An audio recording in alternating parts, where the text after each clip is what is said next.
Mes chers amis, bien bonjour. Empereur romain très controversé, Néron est également connu pour sa légende noire qui a traversé les âges. En effet, celui-ci est connu tant pour avoir été un peu la marionnette des femmes qui l'ont entouré, mais également son amour pour les arts, notamment le théâtre, mais aussi la musique, que pour son caractère violent, notamment avec ses multiples empoisonnements, crimes, et bien entendu l'épisode qui lui est le plus imputé dans l'histoire de Rome, celui du grand incendie de la ville. Dans cet épisode, je vous propose justement de découvrir cet empereur romain qui est extrêmement ambigu et dont la légende noire a traversé les âges à tort ou à raison.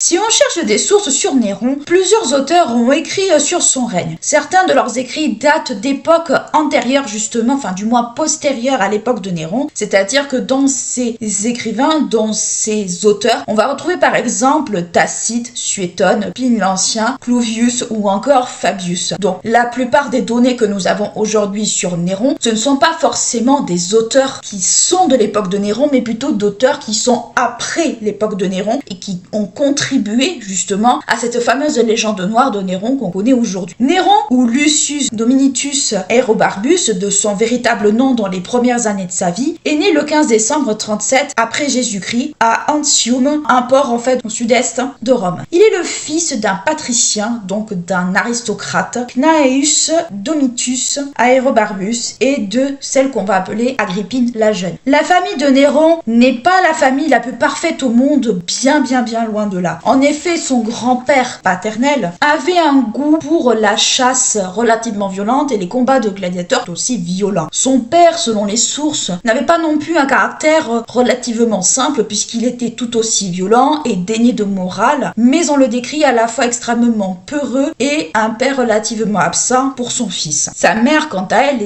les auteurs n'en font pas un meilleur portrait puisqu'elle est connue pour plusieurs choses pas forcément positives. Elle est tout d'abord l'arrière-petite-fille d'Auguste, mais également la sœur du précédent empereur avant Claude, donc l'empereur Claude qui est aux commandes à l'époque où Néron est né, Caligula, dont le règne a duré 4 ans, mais qui a été rythmé entre folie et crime à gogo. À côté de cela, Agrippine la Jeune est également connue pour ses multiples amants, mais de façon plus large, sans compter, on va dire, ses données sur les parents, on ne peut pas dire que l'environnement familial de Néron, déjà à sa naissance, est un environnement très sain. Notamment le milieu impérial de cette époque et notamment surtout la famille julio-claudienne, puisque la famille julio-claudienne pratique le entre-soi, c'est-à-dire qu'elle ne se mélange pas, les familles, ou du moins les branches de la famille ne se mélangent pas, et dans ce cadre, on constate, ou du moins les historiens ont constaté, un rapprochement entre frères et sœurs avec toutes les conséquences que ça peut entraîner, notamment au niveau de la consanguinité. Si on regarde le cas d'Agrippine la Jeune, ne serait-ce que pour se faire une idée de sa parenté, du moins justement dans cette famille julio-claudienne, elle est l'arrière-petite-fille d'Auguste, donc Auguste Octave, mais également aussi elle a un lien de parenté avec Marc-Antoine, donc le second époux de Cléopâtre, et de Octavia ou Octavie selon les versions que vous allez consulter, qui est la fille de César. Et si on regarde du côté de son père, donc du père de Néron, c'est guère mieux puisqu'il est petit-fils d'Octavia. Donc je vous laisse imaginer le degré de parenté qui entre déjà entre les deux parents de Néron, et ces deux-là, de façon plus globale, si on veut faire une globalité, on considère qu'ils sont tous les deux descendants d'Auguste avec plus ou moins de degrés, mais quoi qu'il en soit, on peut déjà constater que dans la famille de Néron,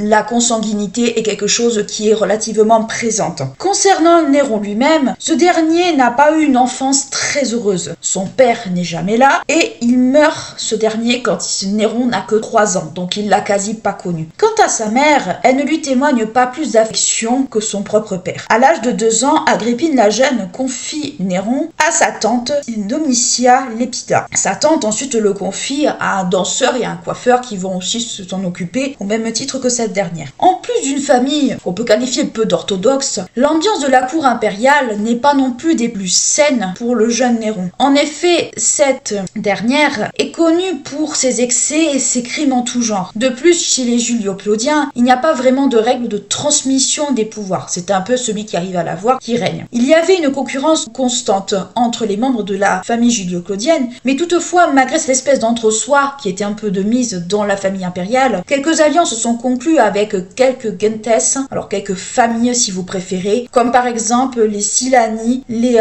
Corneli ou encore les Rubelli. Donc pratique l'entre-soi, mais de temps en temps, quand il y a des intérêts, on se marie avec d'autres familles qui sont à peu près certainement dans les mêmes idées que nous. Supprimer les adversaires sur la base de fausses dénonciations est une éventualité, car ces alliances exposent justement les familles à une forme de danger, puisque l'entre-soi permet d'abaisser la méfiance sans vraiment l'abaisser, mais le fait de s'ouvrir à d'autres personnes renforce un peu peut-être l'idée d'insécurité et de paranoïa, on peut très bien se l'imaginer. Cette ambiance date de l'époque de la mort de Caligula, car depuis ce moment-là, on voit des complots partout et dans tous les coins. En effet, les morts accidentelles ou pas du tout, violentes ou pas du tout, sont un peu monnaie courante, ainsi que l'usage du poison, qui est justement également monnaie courante. On peut donc en déduire que l'ambiance qui règne justement à la cour des Julio-Claudiens à cette époque-là n'est pas des plus sereines, naviguant entre peur et hypocrisie, puisqu'on vous fait des grands sourires par devant et puis par derrière, on se doute bien, une petite goutte de poison et on a terminé le travail. Quoi qu'il en soit, l'Empire est un régime malgré tout extrêmement tyrannique, même si sous Claude, cela tend un petit peu à s'amenuiser, voire un peu à se ramollir. En effet, le caractère de Claude est un mélange entre despotisme et faiblesse, le rendant ainsi relativement influençable à certains moments. En effet, les historiens constataient que c'était très souvent les épouses de Claude qui malheureusement avaient tendance un petit peu à avoir une certaine influence sur lui, ainsi que ses affranchis. À côté de cela, on peut également souligner une espèce de libération des mœurs, notamment chez les femmes romaines, qui, voilà, un peu comme Agrippine, qui en est un bon exemple, qui peuvent avoir plusieurs amants et qui peuvent faire, entre guillemets, ce qu'elles veulent. Comme tous les princes, Néron reçoit une instruction bien poussée. Alors, on va rester sur le nom de Néron tout au long de cet épisode, parce que si je commence à aborder, justement, le nom d'origine de Néron, on va pas s'en sortir. Il apprend la rhétorique avec le grec Beridus et l'affranchi Anicetus, qui vont lui donner un peu le goût de cette culture hellénistique qui va rester quelque chose de très important pour Néron lui-même. Et c'est probablement à ce moment-là que son goût pour cette culture justement commence à se faire de plus en plus proéminent. Mais cela s'accentue notamment quand dans son entourage il est la plupart du temps composé de personnes grecques. À l'âge de 11 ans, sa mère confie son éducation à l'un des hommes les plus importants de la vie de Néron, du moins qui le saura tout au long, on va dire, de son règne jusqu'à un certain moment, c'est-à-dire Sénèque. En effet, Sénèque est rappelé de son exil en Corse et le philosophe enseigne à Néron une espèce de forme, ce qu'on pourrait qualifier aujourd'hui d'esprit critique, notamment avec l'usage de la raison, avec l'usage de la philosophie, de tout ça. Même si Agrippine ne voit pas forcément d'un très bon œil cet enseignement, Néron passe outre cette interdiction et continue à former le jeune Néron à ces rudiments-là. Par ailleurs, Néron souhaite, puisqu'il a une éducation assez poussée, assister à des discussions entre plusieurs personnes de différentes écoles, un peu comme des débats, un peu comme des conférences. Et c'est à cette époque que Néron fait l'apprentissage de ce qu'on va appeler l'éloquence, ou du moins la façon de parler en public. De façon globale, quand on lit les caractéristiques qui soient physiques ou morales de Néron, on peut noter dans les sources plusieurs choses qui sont assez ambiguës et contradictoires. Néron est décrit comme un jeune homme,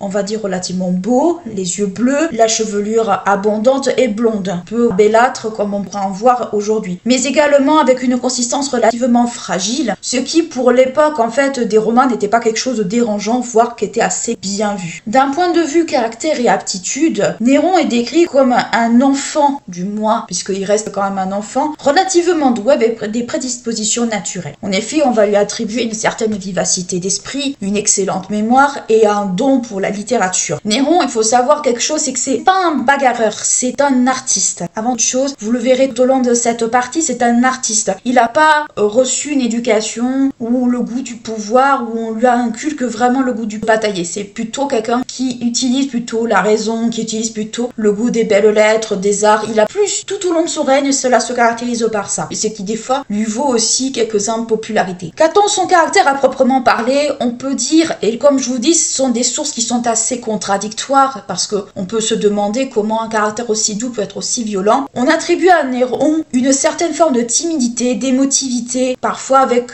une espèce un peu de caractère réservé, parfois peureux, extrêmement hypersensible dans un côté, et à contrario, on lui attribue des caractéristiques comme étant un fétichiste, assez indépendant, très très orgueilleux, aimant être mis en avant, être un peu le centre du monde d'une certaine manière, en étant extrêmement entouré et acclamé, en fait être le centre de l'attention tout simplement. Cela s'amplifie notamment quand il va avoir tout autour de lui des gens qui vont le flatter, qui vont être un petit peu hypocrites, on va dire des gens qui sont pas forcément intentionnés envers lui. Les historiens s'accordent à dire que cela est dû notamment, toute ce caractéristique un petit peu contradictoire dans son caractère, que cela est dû à sa famille dysfonctionnelle et à un environnement peu sain. Par ailleurs, Néron est connu aussi pour avoir de multiples passions et loisirs. En effet, il a une passion assez prononcée pour les arts, et cette passion pour les arts, il la garde tout au long de son règne et elle ne fait faire que s'agrandir. Il pratique notamment la musique, le chant, la gravure, la tragédie, la sculpture, la peinture ou encore bien d'autres choses. Concernant les activités sportives, puisque ça reste quand même un sportif, il adore tout ce qui est dressage de chevaux et courses. Il va aussi avoir un goût aussi pour les gladiateurs, pour ce genre de choses. Les auteurs soulignent également que Néron est un excellent cavalier depuis l'âge de 9 ans. Pas étonnant qu'il apprécie tout ce qui est autour des activités équestres. Par ailleurs, le prince s'intéresse également aux nouvelles technologies, ou du moins aux nouvelles techniques de l'époque, pour l'approvisionnement du blé ou ce genre de choses. À l'âge de 14 ans, l'aptitude de Néron pour la rhétorique le rend capable de faire des discours devant le Sénat, donc c'est quand même pas rien pour l'époque. Et à l'âge de 15 ans, il écrit des plaidoyers avec sans doute l'aide de Sénèque, qui n'est jamais très loin, qui est un peu une espèce de maître à penser pour lui, afin de défendre les Grecs, mais aussi les habitants de Bologne. Donc, on peut dire que Néron, très tôt, alors même s'il faut quand même se méfier des sources, Néron a quand même quelques aptitudes pour ce genre d'exercice. De toute façon et de façon générale, pour Néron, le monde est un peu comme un immense spectacle. On pourrait dire que Néron assiste d'une certaine manière, quelque peu amusé, à ce qui se passe autour, à comment les gens agissent, comment tout ce qui est autour de lui s'articule. Mais il faut quand même comprendre que malgré cet esprit contradictoire, ses aptitudes, Néron n'est pas quelqu'un de méchant ou de cruel naturellement. C'est juste la légende noire qui fait qu'on a cette image. Mais Néron n'a pas forcément une cruauté en lui. C'est cette espèce un peu de contradiction, c'est cette espèce d'ambiance qui fait qu'il prend des décisions qui des fois ne sont forcément cohérentes avec ses propres, qu'on va dire, convictions, si on peut dire ça comme ça. Avec cette éducation très poussée et les capacités de son fils, Agrippine est, comme beaucoup de femmes de la famille impériale, extrêmement ambitieuse. Son souhait, comme pour beaucoup de romaines de haut rang de son époque, c'est avant tout d'occuper un rôle important, que ce soit dans le point de vue politique ou social, dans la société romaine. Toutefois, un problème demeure. Agrippine est une femme, premièrement, et deuxièmement, elle est mouillée, du moins selon certaines sources, elle serait mouillée dans le complot contre son frère Caligula pour mettre Marcus Aemilius Levitus à sa place. Donc, elle veut faire tuer son frère Caligula, qui était devenu fou. On sait qu'aujourd'hui, c'est dû à la consanguinité que Caligula avait perdu la tête, et elle veut y mettre quelqu'un d'autre, un de ses favoris, à la place de Caligula. Donc déjà, c'est pas très bon pour Agrippine. Cela a pour conséquence, dans un premier temps, un exil d'Agrippine de façon immédiate. Pour exister en tant que femme et régner, Agrippine n'a pas d'autre choix que d'utiliser Néron pour régner, on va dire, par procuration. Du moins, pour régner par le biais de la régence. Alors, il faut savoir que la régence dans l'Empire romain, c'est quelque chose qui n'existe pas. Le système romain de l'époque ne le prévoit pas, puisqu'une femme ne règne pas à ces époques-là. Néron n'est donc, d'une certaine façon, qu'un pion dans le jeu d'échecs de sa mère. Il ne représente pas grand-chose à part une façon pour Agrippine de vouloir régner justement à la tête de l'Empire romain. Mais toutefois, un problème reste quand même entier. Comment faire que Néron règne sur l'Empire alors qu'il n'est même pas le fils direct de Claude, de l'empereur Claude? En 48 après Jésus-Christ, sous les conseils de son conseiller, Claude décide de faire tuer son épouse, l'épouse qu'il avait en première noce, Messaline, après qu'elle ait épousé un autre homme. Pendant ce temps, Agrippine épouse,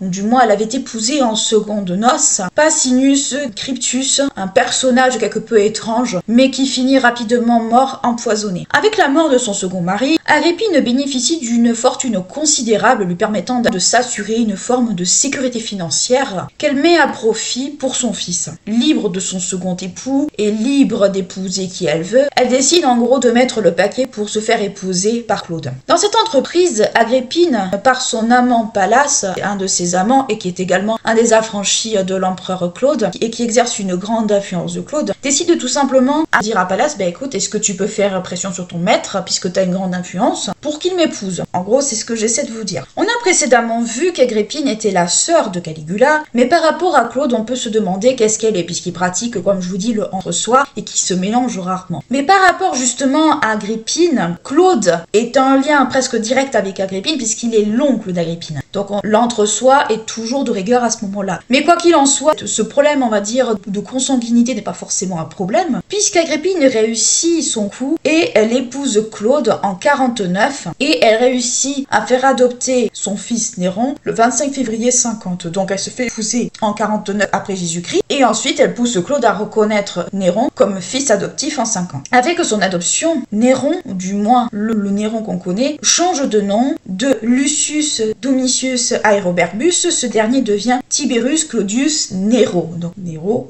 Puis ensuite devient, une fois qu'il est proclamé empereur, Nero Claudius Caesar Drusus Germanicus. Donc des noms très à rallonge, je vous l'accorde. Cette adoption donne ainsi à Néron une forme de légitimité pour succéder à Claude le moment voulu. Avec son mariage et l'adoption de Néron, Agrippine y voit alors l'opportunité de régner, notamment par le biais de son mari, ou du moins au travers de son mari, en exerçant une influence certaine sur son mari, puis ensuite sur son fils. Par ailleurs, l'adoption place alors Néron en première ligne de la succession, comme cela a été dit plus haut, au détriment de Britannicus, qui était l'enfant, justement le fils direct de Claude et de Messaline, plaçant ainsi Britannicus à un rang inférieur, puisque Néron étant plus âgé que Britannicus, Néron devient alors le fils aîné et Britannicus devient le fils cadet. Maintenant que Néron est adopté et bénéficie d'une place importante, il faut penser à le marier, bien sûr, asseoir le pouvoir. Dans un premier temps, on le fiance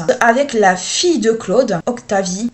Octavia, vous allez retrouver, les prénoms reviennent assez souvent, selon les sources, mais qui est alors âgée de 8 ans. Donc elle est très jeune. Néron a alors 14-15 ans, lui elle a 8 ans. C'est un gros écart d'âge. Toutefois, un problème demeure encore une fois, parce que rien n'est simple, c'est qu'Octavie est déjà fiancée, ou du moins elle a déjà un prétendant, Lucius Lacinus. Mais ce n'est mal connaître Agrippine, puisque cette dernière réussit à faire écarter le jeune garçon, après avoir mis en avant, du moins, une relation assez particulière entre Lucius Silanus et sa propre sœur. Donc la propre sœur de ce fameux Lucius Silanus. Cela entraîne la fin des fiançailles entre Octavie et ce jeune garçon, et le champ libre à Néron pour épouser, entre guillemets, cette jeune fille. En 53 après Jésus-Christ, le mariage entre Octavie, la fille de Claude, et Néron est alors célébré. Entre son adoption et son mariage, il y a quand même plusieurs choses qui se passent entre-temps. En effet, avec Néron qui prend la place de fils aîné, le statut de Britannicus change. Ce dernier est relégué à l'arrière-plan puisque c'est le second fils, donc il n'est pas destiné à régner, et le jeune garçon doit faire face également à des changements dans sa vie. En effet, de nouveaux précepteurs lui sont assignés, notamment Sénèque et Burrus. Burrus a une grande expérience militaire, c'est sûr, et dans l'administratif et les finances, mais il y a un petit problème, c'est que Burrus a tendance un peu à utiliser des moyens détournés pour avoir également ce qu'il veut. Notamment, il réussit à se faire nommer sans la concertation pour avoir ce poste, préfet du prétoire. Le préfet du prétoire est le chef de ceux qui contribuent à la nomination de l'empereur. Donc, ce qui fait que Agrippine a bien choisi les personnes qui entourent non seulement Néron, mais aussi Britannicus, mais qui lui sont plus ou moins soumis. Le 4 mars 51, Agrippine pousse Claude à faire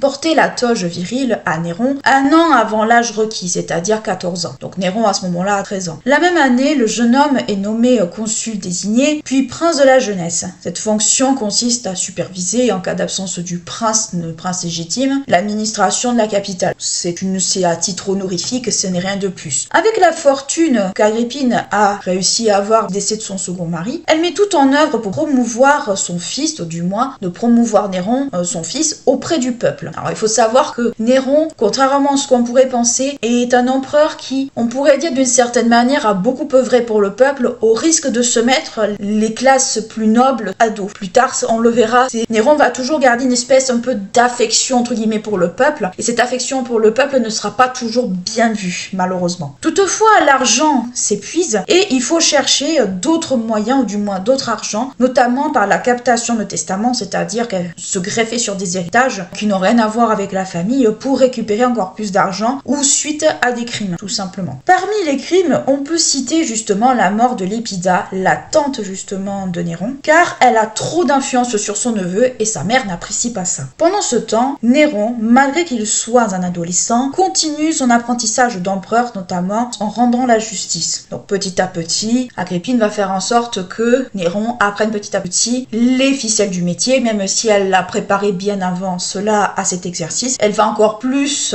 le préparer à cet exercice dans le but en fait d'en faire un empereur. Il faut savoir que de tout ce que je viens de vous raconter, Agrippine a fait en sorte que Néron justement devienne un empereur, on va dire, qu'elle pourra contrôler d'une certaine façon. On verra dans la partie suivante qu'elle aura bien du mal à garder sa marionnette sous contrôle, puisqu'à partir du moment où Néron prendra quelques décisions tout seul, il va écarter sa mère. Mais là, à ce moment-là de sa vie, Agrippine pense qu'en mettant Néron à la tête de l'Empire romain, elle pourra le contrôler, elle pourra régner. C'est un peu une espèce de volonté de régner par procuration, mais elle veut faire en sorte que Néron, malgré cela, il ait une éducation relativement poussée, relativement bien conçue. Dans ce climat où le crime et l'ambition personnelle règnent en maître, Claude commence un peu à regretter ses choix. En effet, ce dernier se méfie de son épouse et regrette les faveurs qu'il a accordées à cette dernière. Il décide alors de se rapprocher de son premier fils, Britannicus, et ce rapprochement déplaît fortement à son épouse. Afin d'éviter que Britannicus ne soit choisi comme successeur à la place de Néron, Agrippine décide de supprimer le problème et en 54 après Jésus-Christ, Claude décède. Lorsque Claude meurt, Néron a alors 17 ans. Il peut donc accéder au trône après le décès de ce dernier. Les causes de la mort de Claude suscitent quelques interrogations et hypothèses, tant chez les contemporains de cette époque que chez les historiens actuels. En effet, plusieurs sources retiennent le plus souvent la thèse de la mort par empoisonnement à cause d'un plat de champignons qu'on lui aurait servi lors de son repas le jour de sa mort. En effet, les morts accidentelles par consommation de champignons étaient assez fréquentes, voire de champignons vénéneux. En effet, on n'a pas forcément la connaissance que nous avons aujourd'hui justement sur les champignons. Du coup, à l'époque, ce n'est pas quelque chose qui est déconnant. Toutefois, des sources comme le Flavius Joseph soulignent que peu de gens croient à la thèse de l'empoisonnement accidentel. D'autres hypothèses sont alors mises en avant, notamment des crampes d'estomac suicidaires, donc un mal de ventre qui est vraiment insoutenable. Quoi qu'il en soit, les savants de l'époque romaine n'ont pas les connaissances suffisantes pour faire la distinction entre de fortes crampes d'estomac ou une indigestion et un empoisonnement. Entre-temps, Néron demande à aller au camp des prétoires Burrus où il annonce dans un discours préparé par Sénèque devant les soldats certain nombre de choses. Dans ce fameux discours, Néron réitère la promesse faite par Claude, à savoir au niveau de la solde, puisque cette promesse concerne la somme accordée aux soldats, à savoir 15 000 sesterces, soit plus de 5 ans de solde pour ces fameux soldats. Le jour de la mort de Claude, le 13 octobre 54, Néron lui succède à seulement 17 ans, en étant acclamé par les soldats de la garde prétorienne, et par la suite, le Sénat reconnaît la proclamation de Néron comme étant empereur. Donc, qu'est-ce qu'il faut comprendre? Tout simplement, c'est que Néron, durant les premières années de sa vie, ne part pas forcément avec les meilleures chances. Un père absent, une mère qui est assez ambitieuse, on pourrait presque dire égoïste aujourd'hui, donc qui voit en son fils une manière pour elle d'accéder au pouvoir, et non pas forcément dire un enfant normal. Elle lui donne une bonne éducation, elle fait en sorte qu'il soit bien formé, mais c'est une femme qui est ambitieuse. C'est une femme en fait qui voit en son fils plus un pion qu'un être humain. Le fait qu'elle ait fait empoisonner son mari pour pouvoir s'en débarrasser, pour que son fils puisse régner, puisqu'il a atteint un âge suffisant pour justement régner, fait que